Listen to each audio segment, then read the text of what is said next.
The Home Tech Podcast is supported by listeners like you. To find out more, go to HomeTech.fm/support. This is the Home Tech Podcast for Wednesday, November 21st. From Sarasota, Florida, I'm Seth Johnson. And from Denver, Colorado, I'm Jason Griffin. How you doing, Seth? Good, Jason. Happy Turkey Day. Yes, you as well. Thanksgiving is here already. It's hard to believe. What are your plans? We're staying at home. We're staying at home. We're not traveling anywhere. But Thanksgiving's kind of a big deal in my family. Like, we've already had a Thanksgiving. We've already cooked like, we call it pre-Thanksgiving, and about sometime. Oh, wow. Yeah. This is serious. It's serious because we decorate the house for Thanksgiving, tear it all down, decorate for Halloween, and then funny. tear that down and put it back reverse up. order, right? Halloween, then... Is it Halloween? No, because we do pre-Thanksgiving before Halloween. So, oh, my goodness. Yes. So the Okay. spiders come out. You guys really and then are they go serious. Away. Yeah. We already worm up. We know what we're going to cook. We know what we're going to have. If we want to experiment, that's when we experiment, and see if some dish is going to fly with the rest of the family. So. It's a test run. Yeah. If you don't get it right, you're out. So yeah. It's cool. Yeah. So what are you guys doing? Yeah, we're going to stay local as well. It'll be our first time doing that in a while for reasons I won't go into. We've got some travel plans after Thanksgiving, but this year for Thanksgiving we're going to be here in Colorado, and some friends of ours have been kind enough to take us in, so we won't be completely orphaned for Thanksgiving. We're going to head over with our kids, and they've got a couple of kids that are about the same age as ours, and they're going to have some of their family who lives here in Colorado over as well. So that'll be a nice time. We're going to go hang out there and just take it easy and enjoy the fact that I don't have to be responsible for cooking a turkey. Yeah, take it easy. That's the key on Thanksgiving. Take it easy. Get that. What is that stuff? Tryptophan? Is that what you need to get? Tryptophan. Yeah. Load up on that and just pass out. Load up. That's right. That's right. Well, speaking of Thanksgiving, Seth, this is our annual show. Again, I can hardly believe that it is up on us already, but we are going to jump into a whole bunch of Black Friday specials, and I know we're aiming to get this episode out a little bit early this week so that it releases at least a day or two prior to Black Friday. But we've gone through and assembled quite a list. We're going to run through it and give some highlights. There's way more stuff on there than we're going to have time to cover in detail. But after the show, if you want a more comprehensive roundup, definitely head on over to HomeTech.fm/235, and we'll include all of the details there so you can take a look. Well, before we do that, why don't we jump into some home tech headlines? Let's do it. French hardware startup NetAtmo was acquired this week by Legrand. Terms of the deal are undisclosed. Legrand and NetAtmo already collaborated together on some products. Back in 2017, the company announced that it would work with industrial groups to connect everything in your home, starting with Legrand and Velux. Big moves by Legrand. I mean, they for an M&A, like, they've been on the M&A move for the last couple of years, right? Like, they definitely have purchased everyone, or attempted to purchase everyone. Like, they've done a lot of stuff. So very impressive. And NetAtmo, pretty good gear from what I've seen, right? I've seen their weather stations and their like indoor monitoring things. I think they have like a canary type device with a camera, like an indoor camera thing as well. But I like the way it looks, but I've never used them, so it's interesting to see them get scooped up by the big arm that is Legrand. Yep. Yeah, exactly. Speaking of mergers and acquisitions, SnapAV has acquired Volutone, one of the largest independent distributors serving the home technology integrator market. The acquisition adds 7 branch locations, 6 in Southern California and 1 in Las Vegas, to SnapAV's 4 locations in the Midwest, which SnapAV picked up with their acquisition of AllNet earlier this year. Jason, I heard this. My guys are based in my office is based in Phoenix, and they were freaking out.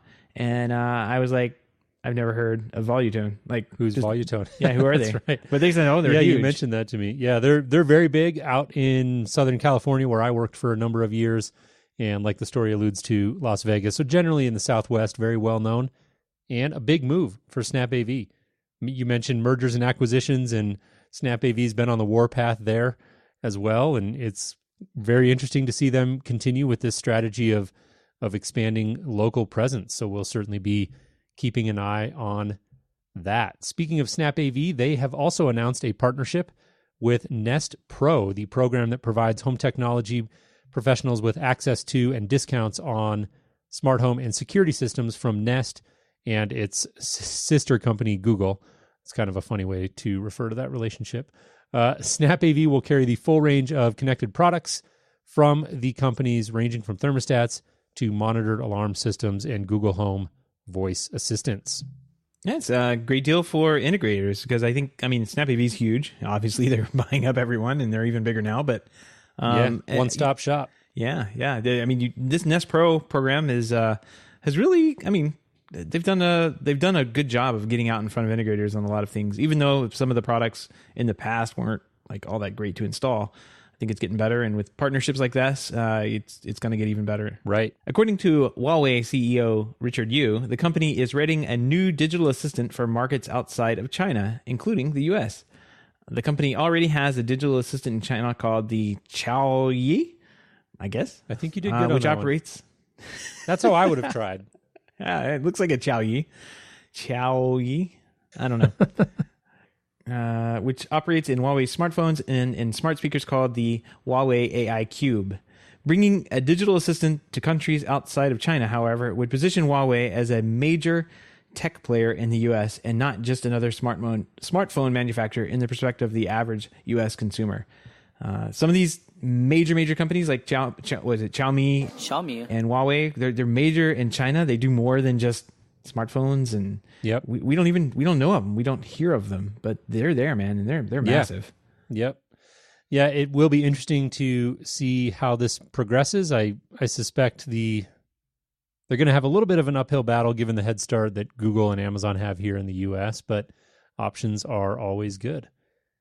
Moving on here, Alexa recently added a wake on LAN control method that can turn on sleeping connected gadgets in the home that otherwise won't respond to voice control. Hisense, LG, and Vizio are already banking on the technology and plan to deploy it in their TVs over, quote, the next several months, end quote, according to Amazon. So this one is an interesting story, and I think one that could easily fly under the radar if you're not super familiar with control methods, and wake on LAN is obviously a fairly standard function that's out there in the world of control, but having that built into a platform, a DIY consumer platform like Alexa, is not all that common. So I thought this was a noteworthy story. Yeah, I think this is a huge story. It's bigger than you're giving it credit for, Jason. And we were talking about this a little bit more in the pre-show, and we set this up. Is the wake on LAN it's a fairly it's known in our circles. It's known in the IT world, and it's a very, very standard packet that any control system can send out. So it's not what's good is we could send that packet to an LG TV or a Vizio TV as a custom integrator, but until it gets enabled to accept that packet and turn the TV on or turn on or even wake up the network interface. That is that's gold. So it's great that Amazon's getting this, but you know what? Since it's such a standard thing, that means that we all get it. We all get this wake on LAN feature that goes into Hisense, LG, and Vizio TV. So I think this is great for integration as a whole, not just Amazon. Yeah, I agree. Just in time for the holidays, Google Assistant is introducing a bunch of new smart home features, including the ability to reply to broadcast messages, create and use cookbooks, and access enhanced storybook content for kids. Sounds fun. Sounds like they want you to really get involved with using Google Assistant during the holidays. Yeah. Well, we're definitely going to get to that, and Google has some great deals, incidentally, for Black Friday. I think the one that's most interesting to me in this one is the stuff for the kids, and they talk about, there's some mentions about STEM careers and STEM education in this story, and I think that that's one of the areas in terms of smart speakers and AI assistants that I'm particularly interested in, is how can we actually leverage that technology to make it more interactive and educational for our kids, so it's not just about yelling at Alexa to play their latest favorite song. You know what I mean? So I think it's really cool to see companies continuing to invest in that. Moving on here, Roku will start shipping its wireless speakers, which work with its TVs and can also pair via Bluetooth with mobile devices. These will start shipping on November 16th. So that's actually in the past here. These are already officially shipping by the time you'll hear this. A set with 2 speakers and both remotes will normally cost you $200, but if you can wait a bit, you'll get $50 less starting on the 18th, which again, by the time you hear this, will be in effect. And through Cyber Monday, which is November 26th, you will be able to buy a set from Roku's website for $150, so you can save a little bit of money there. Nice. Love some Roku. Just when you thought the virtual MPV Element EQ PD market had reached its threshold for new services, Silicon Dust's HD Home Run DVR products announced a new premium TV service. The service costs $35 a month for live access to many of the top cable channels, including ESPN, HGTV, TBS, AMC, Nickelodeon, Fox News, and CNN. In all, the package includes 45 cable channels from 21st Century Fox, Disney, NBC Universal, Discovery, Viacom, AMC Networks, and Turner. This is big. I have one of these things. This is what runs channels, the Channels app. This is what most people use if they need a OTA to IP type product. And man, this is great. This is awesome. Yeah, and yet another option for people looking for non-traditional ways to access streaming or video content in general, I should say, not just streaming. And man, it's fascinating. It's definitely, to me, been the story of the year. The evolution we've seen in streaming and over-the-top content is pretty crazy. Speaking of which, a little bit of a follow-up story, Seth. We alluded to this last week. A little bit more information surfacing on the DirecTV streaming box. This story from Variety.com. AT&T's DirecTV is about to introduce a new TV set-top box that's based on Google's Android TV platform and ditches satellite connectivity for over-the-top streaming, according to a new FCC filing. The new device is being described by these documents as, quote, the new AT&T DirecTV wireless 4K OTT client. So that's a bit of a mouthful, but confirms a story that we talked about last week, where the CEO was talking about this new potential move eventually away from traditional like satellite hardware and the boxes that attach to it, and moving more to a streaming client to access the same content. So really interesting to see this. Right. I mean, satellite can go in places that internet isn't, right? So if you're out in the boondocks, and sometimes you only have access to satellite for both TV and internet. So I don't know if this is going to replace all of DirecTV's business, but it's very interesting to see them moving into a more stream. I mean, they've had this set up for a while. Both DirecTV and Dish Network, they have their streaming services set up. So it's very interesting to see them kind of move a little bit further away, or maybe augmenting their business with satellite. Right. Gives you an option as a customer. Apple has now fully exited the wireless router business. The company had previously stopped selling the Airport Express router, and now Apple's website and retail stores will no longer carry the Airport Extreme or Airport Time Capsule modules. Users interested in the Apple-made router will have to turn to other retailers, third-party sellers, or eBay to find any remaining inventory before it sells out for good. And as good as a router it is, don't go get one of those things. Just get something new, like an Eero or like a Amplify or something. Something that's going to get updated. I mean, it's a good router, and there's been no like major exploits in it that I know of. But man, get something that is getting security patches, especially for a router. Don't go looking for old hardware on eBay. Yeah, and and beyond security patches, it's just the radio technology and continued advances in there. And we've known about this story for a while. We talked about it. Stories have been surfacing in the press for a while now about Apple's move out of Wi-Fi, and to me, no evidence to back this up. I don't know anything, but I can tell you that it looks like Apple looking at this market and saying, "Is this really a good place for us to be investing resources?" And I think with the explosion of mesh Wi-Fi and very inexpensive and great alternatives, I should add, these aren't just cheap; they actually work really well.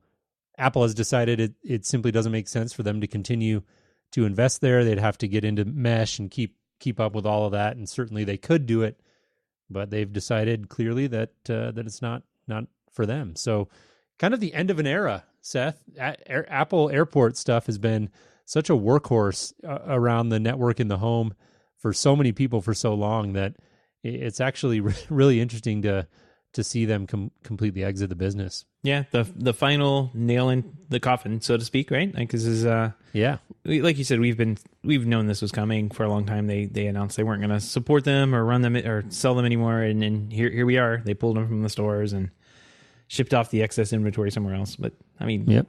I doubt anybody had been buying them either. Like, what? Right? It just doesn't seem like the prudent thing to do. I feel like we should have a moment of silence. I'll just play taps in the background. All right. Well, that'll do it for our headlines this week. All of the links and topics we've discussed here can be found in our show notes at HomeTech.fm/235. And while you're there, don't forget to sign up for our weekly newsletter where we'll send you show reminders and occasional updates about all of the great things going on here in the world of home tech. And with that completed, Seth, I think we're ready to jump into our Black Friday roundup. What do you think? Let's go ahead and start. We've got this. Well, we've kind of got it like grouped by manufacturer or major brand, I guess is how we should look at this, right? Yeah. So, yep. Of course, the big ones that start off everything. Google has a number of Black Friday deals. I think the big ones that stood out to me. They've got Nest Cam, Google Home, Google Chromecast, all that good stuff. But the big ones that stood out to me are the Google Home Hub. It's $50 off, and then they've got some various package deals on the Google Home Mini, which can get the price down to, get this, Jason, from what does this thing normally run, like $35? I think it gets it down to $23 if you buy it in a 3-pack from Costco. So not such a bad deal. Yeah, crazy cheap. Like you said, they've got a number of deals. I think the Google Home Hub jumped out at me as a new product and one that I'm considering $99, which is $50 off. That's a percentage-wise, obviously a very significant discount and a product that if you're interested in, $99, that's not a lot of money to go kick the tires on it. Like you said, they've got some package deals. The Google Home Mini, really cheap. You get a single one of those for $25 now, which is $24 off. It's literally like half price, which is crazy. They were $49. Okay, yeah, wow. Yeah, they were $49 before, and now you can get them for $25, or like you said, you can go to Costco and get a 3-pack for $70. So you save, I think, about $5 there, if I'm doing math in my head correctly. But as we'll see as we move through some of these other companies, a lot of package deals this year. And I don't know if I just noticed that more this year or if it's a trend that is starting to pick up steam, but a whole lot of bundled deals, not just from like individual products, like this one is 3 Google Home Minis for $70, but a lot of companies are doing things like Google, for example, has a Google Home Hub, Google Home, and Wi-Fi 3-pack. And you can save $129 if you buy all of those together. So clearly companies are incentivized to, once they get you as a customer, that acquisition cost is already done, and they want to drive the sale price up as much as they can. And we're seeing a lot of that in Black Friday deals this year. Well, they messed up on naming these things, I think, because or branding or something. Because the Google Home Hub, I know I was excited about it, but I completely forgot which model that was. That's the one with the little 7-inch touchscreen. Yeah. Yep. I almost paid full price for one of those the other day at Target because I was walking through and I'm looking at it. And I was like, well, let me play around with it and see how it sounds. It sounded great. Like, it sounds like the touchscreen's beautiful. It's got a nice interface. I was like, this thing is awesome. But yeah, even $50 off would be even better. Yeah. So smoking deal. I have to keep an eye on that one and see where I can pick one of those up. But yeah. Good deal. Definitely. Like you said, we're going to organize this a little bit by like manufacturer or provider, as you said, because that is probably a better way to talk about it. Moving on here, Amazon has a ton of deals. We're not going to rattle all of these off. Again, we're going to have a more comprehensive list in our show notes at HomeTech.fm/235. But a couple of things really jumped out at me as it relates to Amazon. Number one, the Echo Look.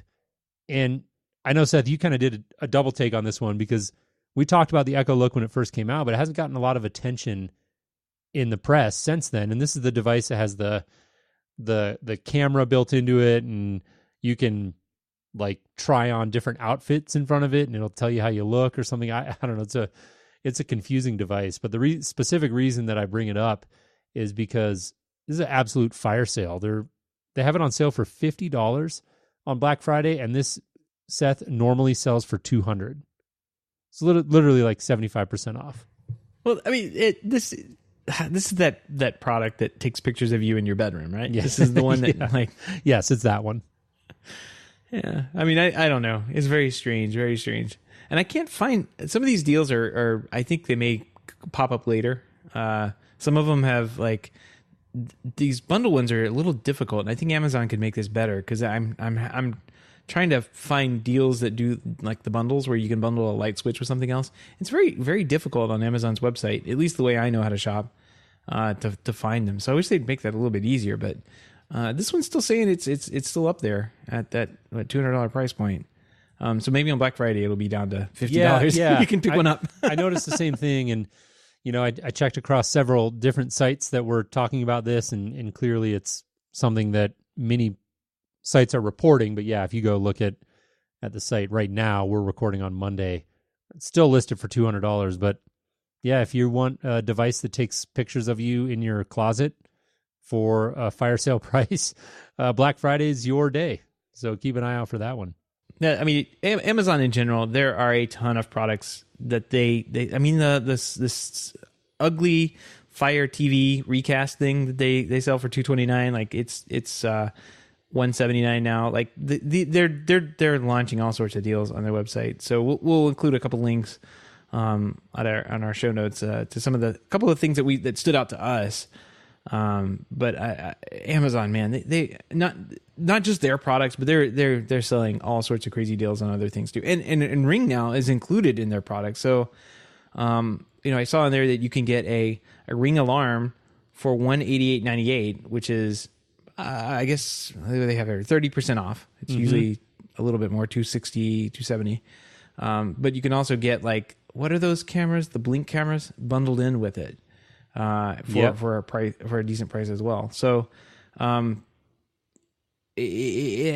that's when I was looking at the Ring doorbells. Like they're selling for $99. I was checking them out, and then Amazon pops up this little banner at the top that says, "Hey, you may want to look into buying a Ring alarm and a Blink indoor camera for $69.99." So, about $30 off on that.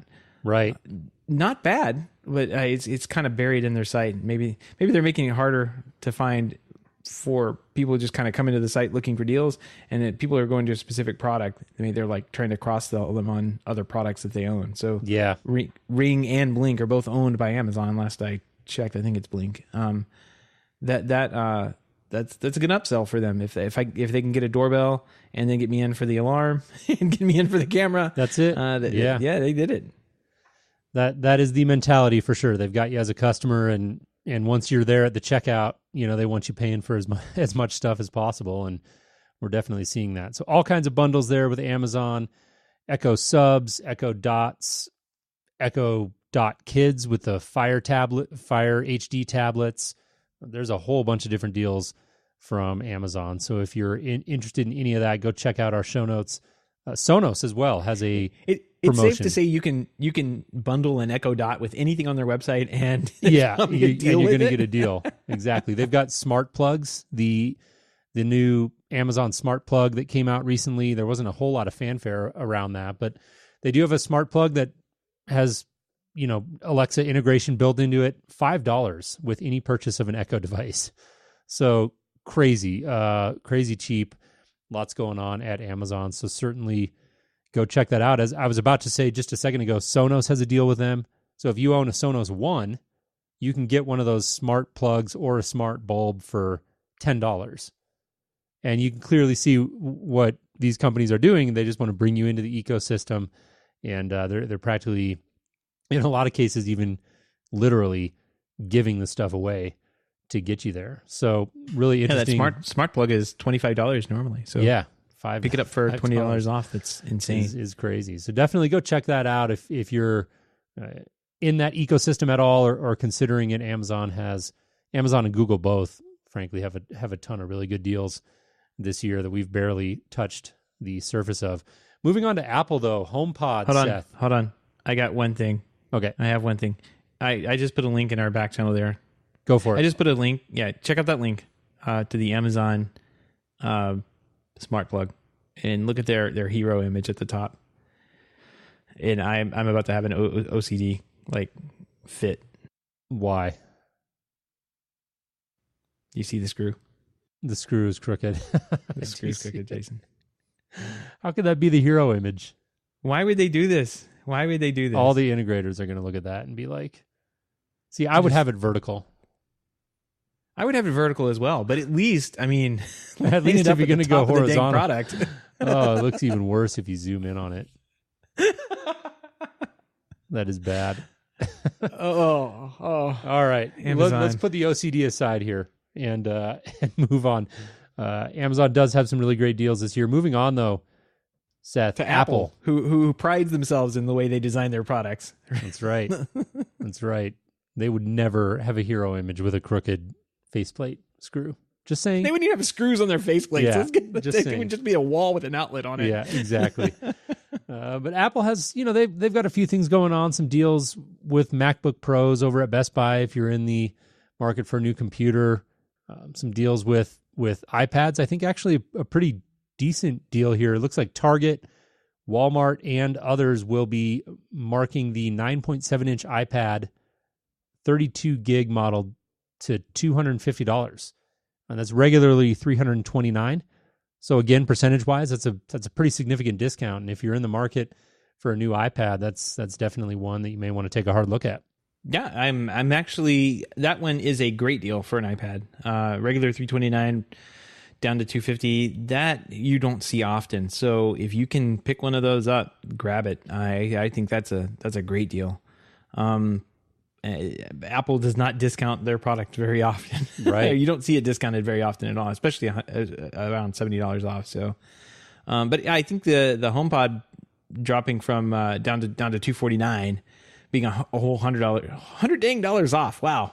That's great. And I'm not a huge fan of the HomePod. That one went back, but I think, if you can pick one up for $249, you'll have a great speaker for $249. I think at that's probably the price point it should be at for what it can do, quite honestly, like how it sounds and what it can do. And I think that's a great price point for it to be. I wish it was that way all the time. Yeah. So again, that'll be at Best Buy, and $249 for the HomePod is definitely one of the best prices that I've seen out there. I think maybe the best price that I've personally seen for the HomePod. And Seth, the question is, would $250 have been an acceptable price point, or would it still have gone back? I think it would have been acceptable at $250. Yeah. I think for the performance that I got out of it, I thought it was great. For the like how limited it was on, like, it was just basically Apple Music and what I could AirPlay over to it.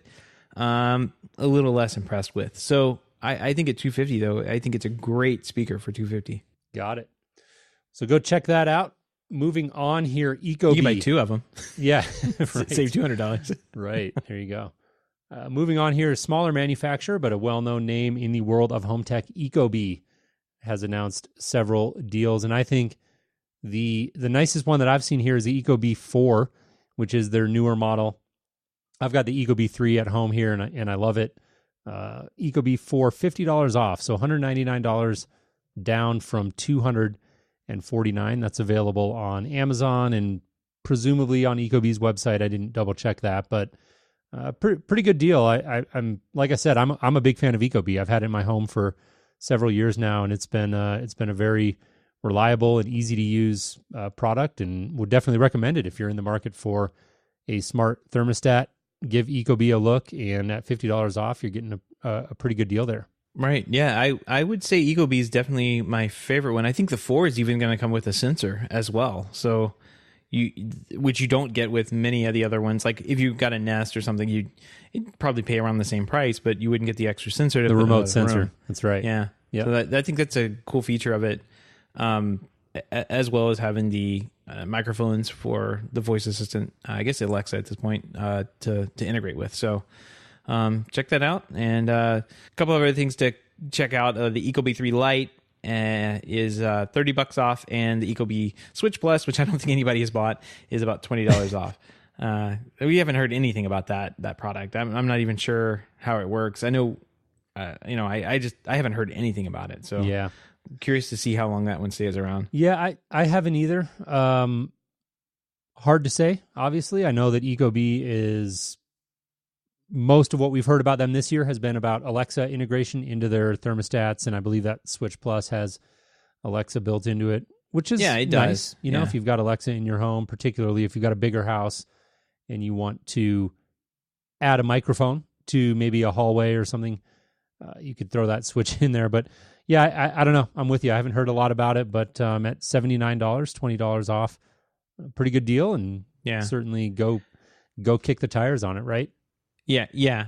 And one thing, like when this first came out, I think we were speculating on like, this would be really cool if it did intercom. Like it'd be an awesome intercom, right? Like you could yell into one Echo and it would come out in somebody's light switch, maybe in a guest bedroom or something like that. I don't know. But for whatever reason, Amazon has not enabled that API for third-party integration. So Ecobee, the Switch Plus, and I'm assuming the Ecobee 4 don't have that particular killer feature. So while it can do, it's like Alexa Lite. It's not really the full Alexa experience that you'd get. Interesting. Off of the dots and the look. Is the look a real? I guess it is. I mean, I don't know. Go ahead and get a look, put it in your bedroom instead of the Ecobee Switch. I'm going to say it's a better deal at $50, and it can take pictures of you. Yeah, at $50. Buy it at $50, and if you're weirded out by the camera, put some duct tape over it. There you go. Right. Got to have some duct tape, right? Yeah, well, yeah, you could use duct tape or painter's tape. Oh man, get gaffer tape. I think is what you should put on there because it doesn't leave the sticky film on there. Well, moving on here to Sonos. Put a link to gaffer's tape deals in the show notes as well. I'm a big fan of painter's tape myself, but the blue stuff is great. Yeah. Anyways, moving on here to Sonos. They've got several deals going on there. I got to say, none of these jumped out at me as particularly big deals or, things that you just got to go look at, but they're all good deals. And if you're in the market for some Sonos gear, now's a good time. They got the Sonos One, which is, of course, their new-ish speaker that has all of the Alexa, and I think Google Assistant is coming next year. It's been coming for a long time. It's been coming since last year. Anyways, Sonos One, $175. That's $25 off. So that device normally goes for $200. So you're getting a decent savings there. The Sonos Beam soundbar, which is their newer soundbar, is $50 off. So you're going to get that for $349 instead of $399. And the Sonos sub is $100 off, which is a good discount, but that sub's still going to run you $500. It is not a cheap sub. I think it's $599 normally. So you're looking at $499 now, $500. Not a small chunk of change, but if you've got the funds, it's certainly going to beef up your system and make it sound quite a bit better. Yeah, it is at that price point. It's a steal. Like it is a great sub too when it's combined with any one of. I've never heard the Beam in person, but I mean, when I sold the soundbar that they had, the demo that I would do is I just unplug the sub, and we'd listen to some clip without the sub in place, and then plug the soundbar, plug it back in, and it augments the soundbar sound in such a way that the soundbar sounds excellent. So I think this is the play bar I'm talking about. That sub is a beast, and I would highly recommend it if you've got $500 just floating around. It sounds as good as some of the standard subs I put in that were like $1,100. Yeah, I was going to say that. Yeah, I mean $500 is not a small amount of money, but for a good powered sub, it's also not outrageous by any stretch. No. There are options out there that are $1,000 or more is almost a baseline level, pardon the pun, a base level for a good powered sub. So at $500, that's a great deal. And like you said, it's really going to make any Sonos system that you have in your home sound a whole lot better. Right. It's almost obnoxious. Like it can perform well enough. Like you just go in and you can turn it down. I would do that quite often. That's a little loud. Let me turn it down. Yeah. So keep that in mind. More bass is not always better, right? Yep. And those prices, I saw that they were good. They were good on Sonos.com and Amazon.com. So we saw that Sonos in their, we've touched on this a number of times, but we saw that their financial stuff, that they were going to be pushing deals out through Sonos.com. And here's a good example of how they're doing that. Right. Well, moving on here, not a manufacturer, but a big provider in the world of home technology in general, Best Buy. And we wanted to summarize a few of the deals that they have. And Seth, one that jumped out at me is the Echo Show. And this is the first generation. So as listeners to the show are probably aware, Amazon has come out with a second generation of this Echo Show that looks a whole lot better than the first one did. The first one got a lot of knocks on its design, and I think rightfully so. It's not a great looking device, but if you're interested in picking one of these up for cheap and you want the functionality and you're okay with buying something that, is not the latest and greatest, this is a crazy discount. $130 off. It's selling for $100. So it's over half off. This is another one of those fire sale prices, and if you're looking for one of these devices and you want to get it for very cheap, you can pick it up for $100, and this thing used to retail for $230. So it's quite a deal. Yeah, aside from being the first generation device, I think it does most everything the new one does. It just looks like an old miniature version of a 2006 DLP TV. Like, yeah, that's exactly what it looks like. It's got the shape of like an old rear projection TV, which is weird, but function over form on this one, I guess. If you're going for that, that's the second generation does look a lot better. So keep that one. We talked about Ring before, and Ring Video Doorbell Pro and Chime Pro bundle for $180, which is $120 off. That's pretty good, actually. Yeah. I would snap that one up if you can. Yeah. Best Buy has a bunch of really good deals. Lenovo 8-inch smart display with Google Assistant for $100. Again, that's $100 off. So that device used to sell for $200. But you talk about that one and you talk about the Echo Show, and what I go back to in my head, if I scroll back up on our notes here, Google has the Google Home Hub for $100, and that's a current device, right? I think that Lenovo is, right?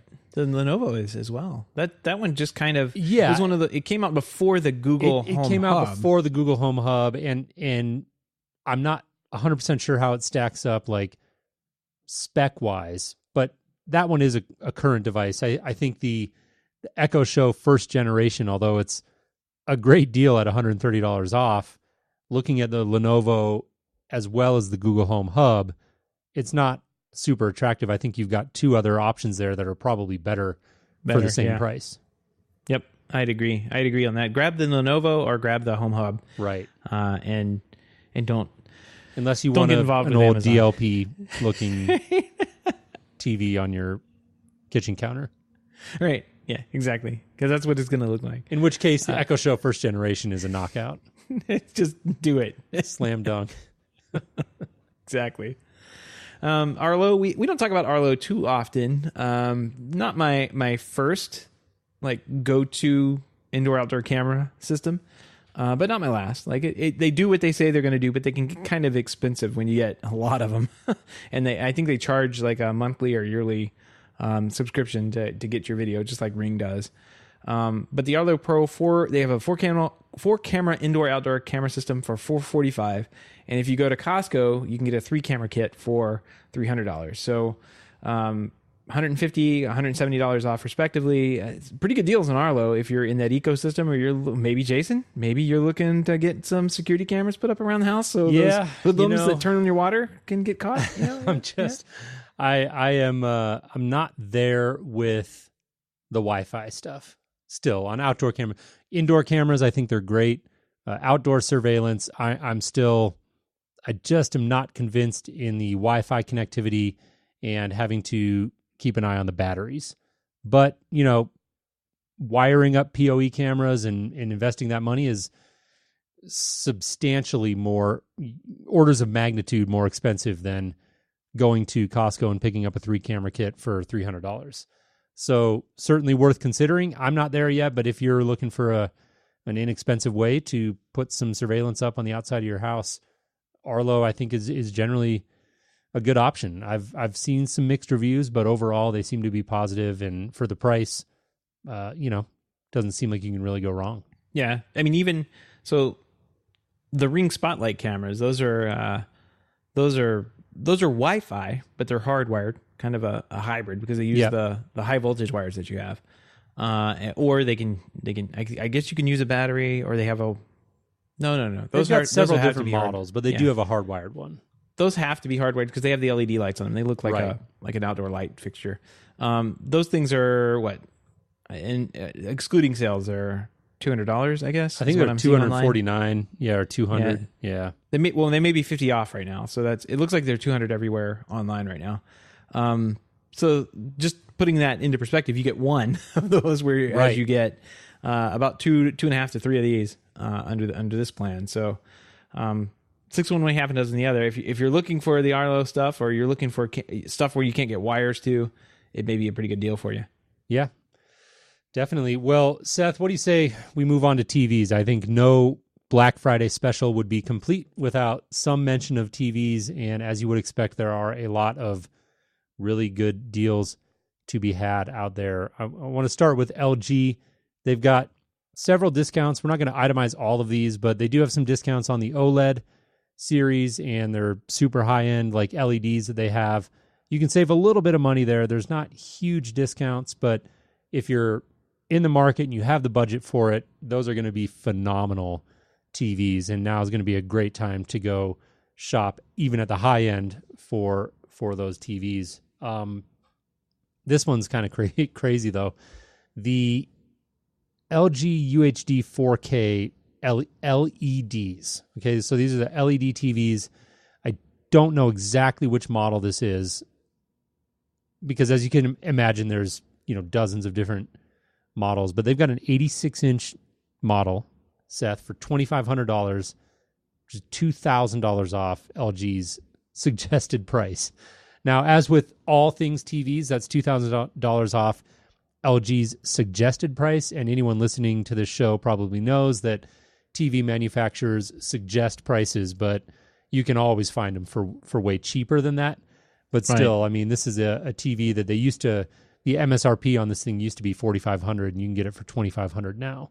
So, 86-inch TV. Yeah, wow. any way you cut it, that's a good deal. And an 86-inch screen that's a big screen. It's more than I have room for. One of those, and I have some room. Yeah, that's a big I don't TV. have room for it. Yeah. So that may be worth checking out if you've got a media room or a little theater that you're really trying to get a big display in. Looks like that could be a good deal. Yep. And speaking of deals, this is our TV we kept coming back to. So I'm assuming this is the one you're going to go pick up Black Friday. The TCL 55R 617 55-inch 4K Ultra HD with Roku built in. This thing is selling for $629 on Amazon and pretty much everywhere else I looked it up. It was $630. So that's a $700 or $800 TV. I want to say, I think it's $799 normal price. Yeah, I believe so. Yep. Dropped on down to $629. So I think you're going to be on Amazon later tonight. It may be time. Yeah, we've talked several times about the TCL. This is the 6 series that came out this year, and we've talked a bunch about it on the show. And I've been half jokingly talking about how it's time to upgrade here at the Griffing House, and I think that Black Friday may be the time. $629 for this 55-inch that is really highly reviewed. Everywhere you look about the TCL 6 series, you hear good things about it, and a lot of people seem to refer to it as one of the best values out there right now. And at $629, I think our budget can afford it. So I'll keep you posted, Seth. Yeah, and it's almost getting into the neighborhood for 55-inch 4K TV that looks good from all reports that are out there. Man, that is getting crazy. That is just absolutely like it's tempting to just pull a trigger on one of those. Like Yeah. $629. Wow. Yeah. Well, if you're really looking for a bargain a bargain TV, keep in mind you get what you pay for here. Sharp has a 55-inch for $250, and Sceptra, I don't even know how to pronounce it. Scepter.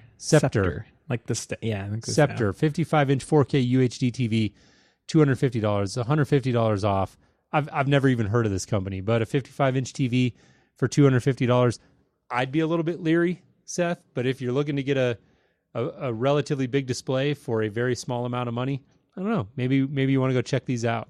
Yeah. I mean, I'm looking at the reviews on these to see how they came out. The Scepter one has some funny ones, verified purchases on Walmart that, let me just quote a small in all caps section of this.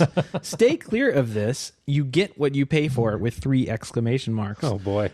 So yeah, I wouldn't want to get, and they actually paid $450 for it. So, and regret their purchase. Oh wow, there's see more. Oh, okay. It's quite a long paragraph. So yeah, I may not go to Walmart and get the Scepter 55-inch TV for $250. No. Sharp at least has a little more brand recognition, but right. I mean, I haven't been happy with the picture on Sharps for a long time. But I haven't, with that disclaimer, I haven't seen them in a while either, just because I've been kind of had that bias floating in me.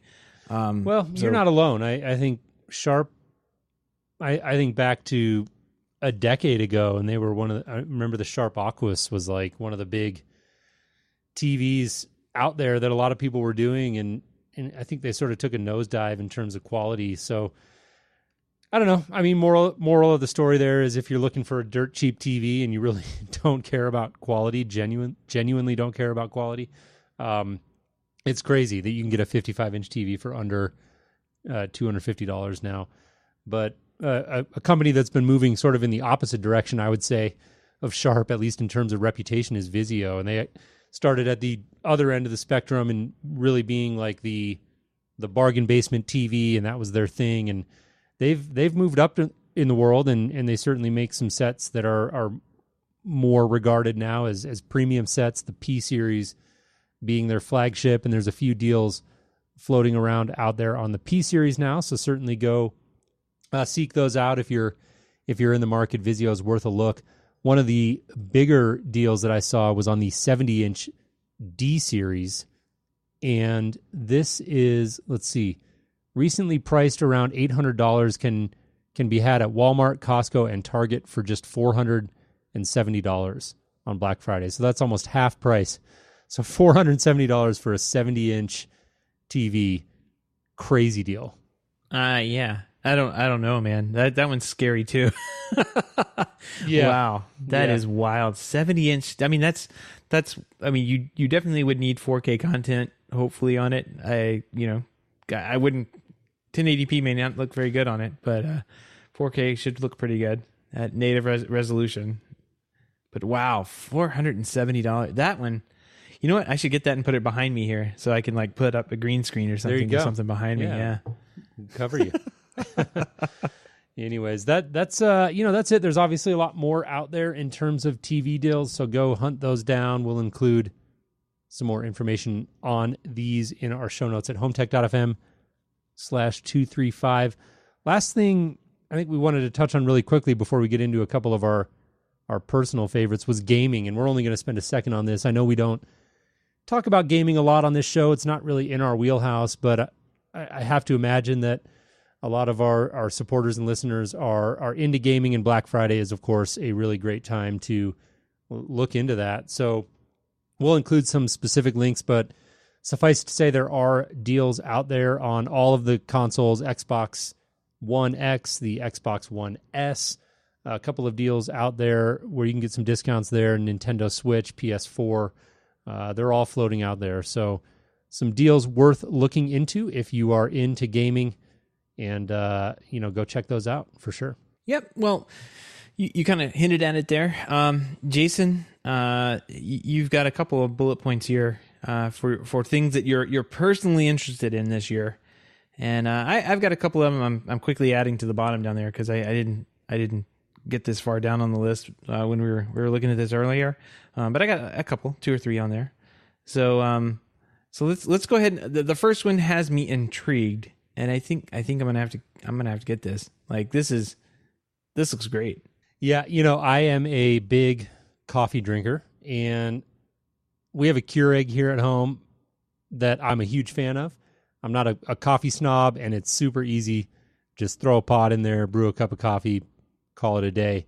And this headline caught my attention right away. Keurig launching a cocktail-making pod machine. This is amazing, Seth. So this is a partnership between Keurig and Anheuser-Busch. And they are, quote, hoping they can remake the success of coffee pods, but with pre-mixed cocktails and beer. I don't even know how that works. The new joint venture called DrinkWorks is debuting its first product today called the DrinkWorks Home Bar by Keurig. And so this device looks a lot like a Keurig. It takes single pod servings and turns them into cocktails complete with alcohol. Comes with a companion app. Not sure why you would need that. And you can do reorders. The machine costs $300. Each cocktail pod costs $3.99 or $15.99 for a pack of 4. Really interesting. It's intriguing, but it's going to get expensive. Very expensive. If I look at how much I use the Keurig to drink coffee, and then I translate it over to cocktails. This might doesn't look really, so good. Right. Doesn't look so good for the bank account. No. Really interesting looking product, though. You'll have to go check this out. There's a great picture of it here with like martinis and beers and Moscow mules and all the other great stuff. But yeah, I don't understand how this works. Like the alcohol is included in the pod. It's very strange. It doesn't really matter how it works. It matters that it does work. Yeah. And when you press a button, you get a cocktail. You get a cocktail. Yeah, that's really all I care about. Especially in the morning when I turn that thing on, I push that button and the coffee comes out and I can drink it. And I'm pretty bad. I have both the Keurig and I have a little Nespresso maker. And I will frequently go back and forth to both of those. Pretty much all day. Yeah, no, I'm with you. I'm with you. Yeah, they are addictive for sure. The other thing, several different STEM toys out there, and I'm assuming everybody listening is familiar, but just in case you're not, STEM is a term for science, technology, engineering, and math. And STEM toys have become a lot more popular in recent years, which I think is great. My kids are a little bit young, I think, to enjoy any of these toys really, but we found several of them that we'll include in the show notes. And, if you're interested in getting your kids exposed at a young age to things like coding or working with their hands to build products as opposed to just staring at an iPhone screen or an iPad all day, then STEM toys are a great thing to look at. And I think this year's holiday season is shaping up to be one of the better I've seen in recent years in terms of how these things are developing. And there's things like 3D printers or drone building kits, a Harry Potter coding kit, this cool little flip bot that has magnetic building blocks that clip together and you can build like different robots with it. And none of these things are outrageously expensive. I mean, all of the things that I rattled off, even the 3D printer, which is the most expensive of them, is $300, which is not crazy. It's not a huge amount of money. Everything else I rattled off is below that. And so very affordable things that you can go out and buy to get your kids exposed to science and technology and math and working with their hands. And I'm such a big fan of that I felt like we had to at least mention it on this show. And like I said, we'll include some links to some of these more specific things if you're interested to go check them out in our show notes. Yep, absolutely. I love these things. These are great. The drone builder kit made me laugh. I don't know if you've heard of this company called Amcrest. Somehow they're a camera familiar. Company. Yeah, they do like these rebranded Dahua cameras or something like that. Anyway, they're a funny company. I got signed up on their email list and they sent me a coupon for a new Amcrest drone. I'm like, oh, a drone. Well, that's funny. It was like a $60 drone. A coupon made it $50. I'm like, okay, well, that's a no-brainer. I'll just add it onto the Amazon list, put the code in, get my $10. And I ordered the thing in, and I flew it around the garage, had some fun with it, and said, all right, let me check it out. Take it out tomorrow and play with my daughter in the yard. And it started flying around in circles. It got up in the air, caught some wind, with a 5 mile an hour wind that we had, and it would not come back. Like, for the life of me, man. I could not get the thing to come back. So I just watched it float off into the distance as my daughter started crying and saying, "Airplane!" Oh no! As it crashed into a neighbor's tree, never to be seen again. So. She, for the rest of the day, she would look over that direction and point and say, "Airplane!" And that's crushing. Yeah. She enjoyed the 5 minutes that we had, or 5 or 10 minutes that we had flying that little thing around in circles. Well, maybe cheap drones aren't the way to go. No, next time I'll just take $60 outside and just throw it in the air. And watch it fly away. Wait for that 5 mile an hour wind and just go throw $60 up in the air. Yeah, great inside. Don't take it outside, and I would not fly it around inside with people present too, because I mean it was like blades, like these little tiny blades that could probably hurt her or something. So wouldn't do that. I have a couple of picks I finally put down at the bottom there. One of them, you were brought up the STEM toys, and I was looking at those, and one thing that I have seen in the past that has really caught my eye, and I've got to talk about it somewhere because I don't get to talk about these things very often. Are the Lego architecture series of things, and I put a link to one there in the show notes. But you can kind of scroll down and see some of the bigger ones that they have. Like they have the Eiffel Tower, Las Vegas vistas. They have some that are like the Guggenheim Museum, which are a lot crazier and more detailed. But these I could lose money with, Jason. Like I could really lose money with. No, these are cool. I'm an architecture build geek. These. Yeah. And the Seattle Space Needle done right there. I mean, I would be all over that. These are really cool, and they look like the actual real building. So it's kind of wild to go through those and see those series and think about how much money I would lose on those as well. Yeah. Well, these aren't crazy expensive either. Like Legos can get very expensive, I know, because my kids like them and my nieces and nephews like them, and these aren't outrageous at all. The London skyline here we're looking at $32. That's not a bad deal. This is really cool. These might not be, but the ones I have seen are considerably more. They can get up expensive. there. Oh, I'm not surprised to hear that. So there's the So I'll paste the. U.S. Capitol building is $99, but it looks good. It looks like the regular Capitol building. Right. I've seen some of these that have been up in the $200 and $300 range. The White House $159. Statue of Liberty looks like it is $119. So I think there may be two different series to that, like the ones the kids can put together that are small, but they definitely make the big ones too. So. Something to keep an eye on. Yeah. Yeah. Look at your wallet. Yeah, definitely. Start saving now. Yeah. Because these things, I saw them one year in person. I was out Christmas shopping and I just stared at them. I'm like, no, walk away. Yeah. So that one. And then this little, I don't know if you've seen this. It's been kind of pretty popular this year. Is this little vector robot that Anki makes, Anki? I have seen this. Yeah, I was just looking at this actually. So this little guy, it's like a little friendly robot that you can get and put it on your. It's got like a little charging base, and it'll go back to and charge itself if it starts running low on batteries.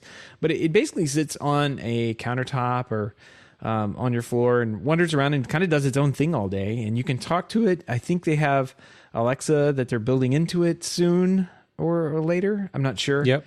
But it's kind of like it does its own little thing, and it's kind of like a little robot pet that you can get. I forget how much these are. I think they're like $200. Yeah, $250. $250. Yeah, a little pricey. Yeah, a little pricey, but it looks like a fun toy. I don't know if this is something that I would wait maybe till next year to see what the next generation looks like, but it's getting there, man. The little thing makes these cute little noises, and it's got this cute little face or eyeballs on it that kind of can light up and make different faces, and it can tell your voice. Like if you were talking to it and says, "Call me," my name is Jason. It would say Jason, and it would call me Seth. So it's got some little things built into it to make it more fun than robot toys that we've seen in the past, I guess. But I don't know. It seems like the little robot companion stuff, it may be getting there, especially with this. Like, it looks kind of cool. Yeah, it's funny you brought this one up. We didn't plan this ahead of time, but I was just watching a video on this one recently, had surfaced in my feed, and I think we'll include the video from their website in the show notes. And really interesting looking little product. I'm not sure exactly what it does, but it's.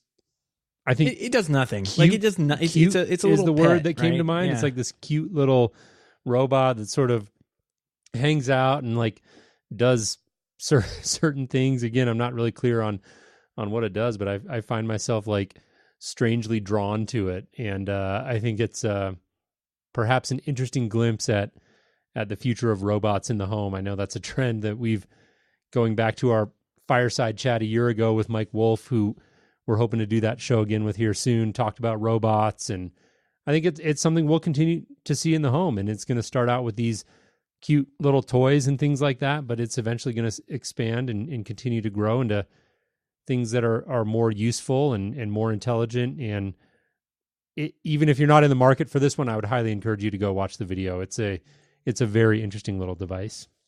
Yep, and for what it can do nothing. Like, really. Yeah, I mean, it can do some things. It's just basically to be like a robotic pet or something like that. It can take pictures of you. It can hear you and talk to you. They've got sensors in it where you can like pet it, and it makes these cute little adorable sounds and that kind of thing. But it really doesn't do much more. Like, it's just a toy. So, but and a rather expensive toy, but still just a toy. So it's kind of marketed to be like part of the family, right? That's sort of their right. It's like a puppy that doesn't make a mess. Yeah, so. Exactly. Too much of a mess. So go check that out. And on that note, Seth, here we'll wrap up our Black Friday roundup. I know we covered a whole bunch of ground, and I'll mention it one last time. We'll have comprehensive show notes and links to all these deals in our show notes at HomeTech.fm/235. So go check that out. Like I said, I know we covered a whole bunch of different stuff, and if you're interested in clicking through and finding out more information on that, we'd love to have you stop by the website. Don't forget to join us in the chat room live each Wednesday starting 7 to 7:30 p.m., somewhere around there, Eastern. Find out more at HomeTech.fm/live. As we move forward here towards wrapping the show up, Seth, picture of the week. I think we've got a good one here. You were on a little, I don't know if it was a vacation or if you would call it that, or just a couple of day trip down to Universal, right? And you saw some pretty interesting OLED technology there. Yeah, we were just hanging out the parks there in Orlando, and over at Disney, where's this? Disney Springs, which is kind of like the shopping center area for Disney. We like to pop in there from time to time, and I went into the Planet Hollywood because we actually hadn't been in there, and I was kind of curious as to what it was, what the restaurant looked like inside, because it's Orlando and they always do crazy things. And I walked up the stairs, and I saw this. We've been talking about these OLED windows for a long time. Like, it seems like every CES that comes by, we find a video of it, and I finally saw one in real life. And this had to have been like a 70-inch or 80-inch TV turned sideways. I mean, it was a massive piece of window. That you can see a full mannequin in there.